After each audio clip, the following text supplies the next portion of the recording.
তেল আবিবে নেতানিয়াহুর কার্যালয় ঘিরে কিন্তু হামলা চালিয়েছে ইরান।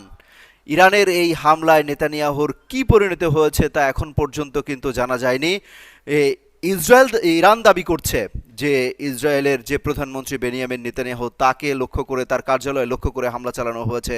তার পরিণতি কিন্তু এখন পর্যন্ত স্পষ্ট, অর্থাৎ ইসরায়েলের যে প্রধানমন্ত্রী বেনিয়ামিন নেতানিয়াহু, যার নেতৃত্বে ইরানে হামলা চালানো হয়েছে, মার্কিন প্রেসিডেন্ট ডোনাল্ড ট্রাম্প এবং নেতানিয়াহু, বেনিয়ামিন নেতানিয়াহু, এই দুইজনের সমন্বয়ে কিন্তু ইরানে হামলা চালানো হয়েছে। এই হামলার পরপর এই হামলায় কিন্তু 40 জন শীর্ষ কর্মকর্তা সহ ইরানের সর্বোচ্চ ধর্মীয় নেতা আয়াতুল্লাহ আলী খামেনি তাকে হত্যা করা হয়েছে। তার মরদেহ দাফনের আগেই কিন্তু পাল্টা ইসরায়েলে হামলা চালানো হলো। অর্থাৎ বেনিয়ামিন নেতানিয়াহুর পরিণতি এখন পর্যন্ত কি হয়েছে তা এখন পর্যন্ত আমরা জানতে পারিনি, এবং ইরানের পক্ষ থেকে কিন্তু এটা দাবি করা হয়েছে। অর্থাৎ ইসরায়েলের পক্ষ থেকে এখন